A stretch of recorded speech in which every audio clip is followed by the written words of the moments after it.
Come on in.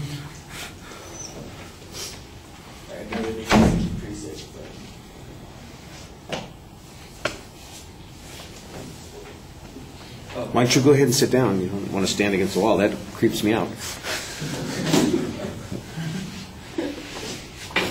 Go ahead.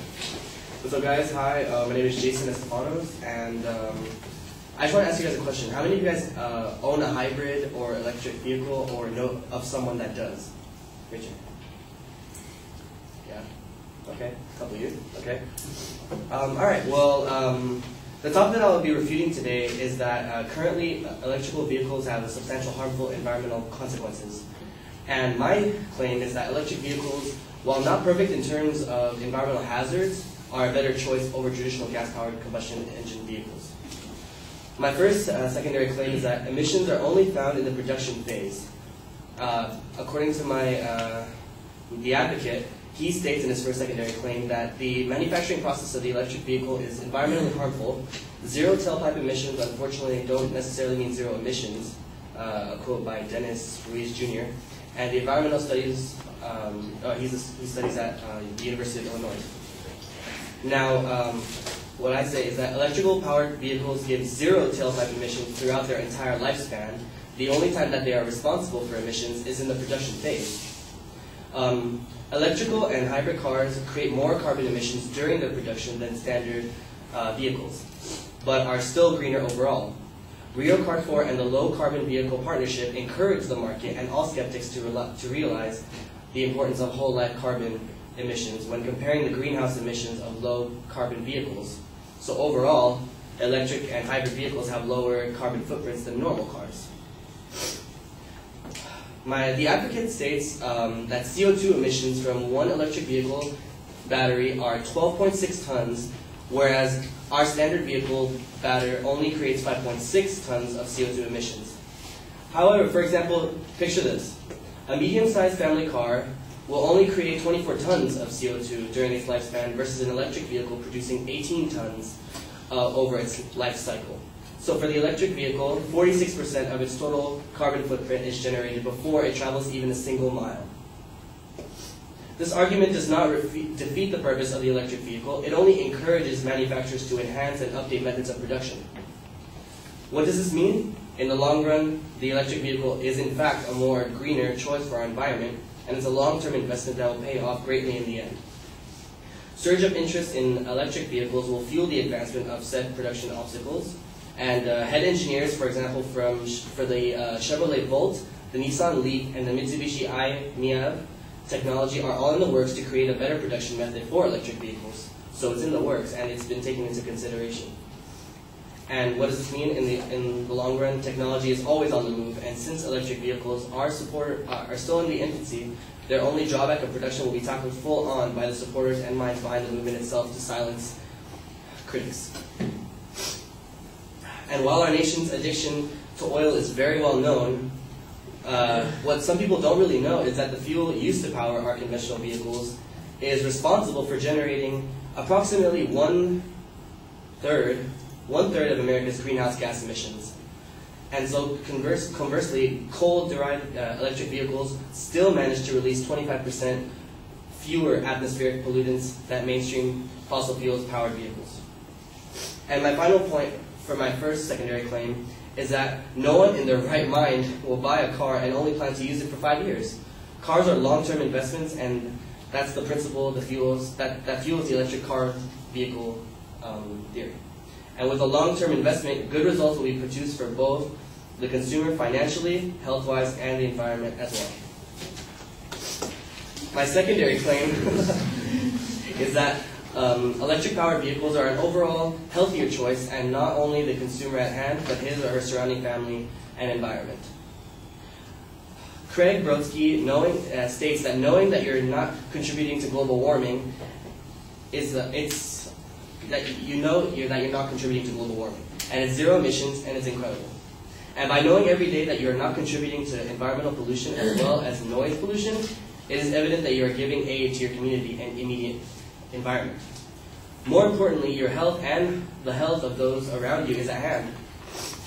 And since most of the emissions, 46% of electric vehicles, are done at production, you, your spouse, and your children, your neighbors, friends, parents, will all have to suffer at your own hand.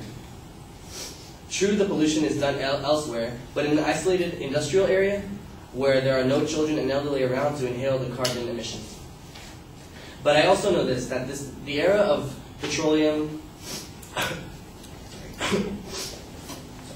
But I also know that the area of petroleum fuel vehicles is drawing close to an end. And either we find a substitute or we resign ourselves to a slightly updated version of the transportation options. And so if you look at it, it's the lesser of two evils. Petroleum-fueled vehicles are on a short timeline. And although electric-powered vehicles are not perfect, they are steep and they're stepping in a better direction, which is all we can aim for for being imperfect, because we are not perfect, and so we strive for betterness. My third secondary claim is efficiency. Now, my opponent says that 1 kilowatt of electricity will create 1.5 pounds of CO2 emissions, and 1 gallon of gas emits 19 pounds of CO2 emissions. He also continues to state that it takes 31 kilowatts of power to charge a car for 100 miles of travel, while it takes 2.5 gallons of gas to fuel 100 miles of travel for a traditional combustion engine-powered vehicle. His math states that the electric vehicle will produce 48.05 pounds of CO2, when in actuality, 31 kilowatts times 1.5 pounds of CO2 equals 46.6 pounds of CO2 per kilowatt, and the car creates 2.5 gallons times 19 pounds of CO2 to produce 47.5 pounds of CO2 per gallon. So my advocate's calculations are inaccurate, and thus rebuttals his own point, since electric cars create less CO2 emissions per kilowatt than traditional engines do per gallon. My opponent also mentions that specific engine found in the 6.2 Ford Raptor is known to clean the air of hydrocarbons during tests. However, this argument is way too specific and cannot be applied to general population of motor vehicles. There is no significant evidence that this can be applied to all or most major areas with heavy traffic. The engine is also found in the Ford F-150 series after 2010. And on a side note, the Raptor puts out 411 HP and is at starting price of $43,565. If you're spending 40 grand on a 411 HP supercharged truck, your environment and cleaning the hydrocarbons in the air is not your first priority. With this price tag, you can afford a cleaner and more efficient electric vehicle. Another thing my opponent claims is that it takes 80,000 miles to start producing a new saving of CO2, and further his claims that the electric vehicle will not travel that far, because they typically have a range of less than 100 miles. He concludes that the consumer will have gotten rid of the vehicle before it actually starts being green. He makes a false assumption that consumer will dispose of electric vehicles after the first 100 miles. That's a bit of a ludicrous assumption to me, since, as mentioned before, electric vehicles are a long-term investment, and that once the battery dies, it must simply be recharged. When I was a kid and I had a toy that had a battery, I didn't just throw it away once the batteries were dead. I just got some new batteries, right? So the 80,000 miles can be split by 100-mile trips, which concludes that in 800 trips, the electric vehicle will start to make up in CO2 emissions. And furthermore, the average American drives 13,476 miles in a year, so in merely 5.9 years, the car will already have made this 80,000-mile landmark. So again, you're looking at a long-term investment. Efficiency is better in electric cars when using fossil fuels.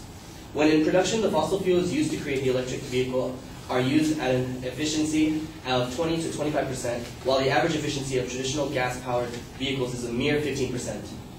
True, both numbers are low, but as we've said, it's the lesser of two evils, and it's the obvious better choice over the gas-powered cars. Just making that clear. And honestly, I don't really need to say any more. My final comments are, it is really the lesser of two evils. It is a great long-term investment. And in terms of finance, health, and environment, electrical vehicles are better for the consumer and his or her surroundings. Thank you.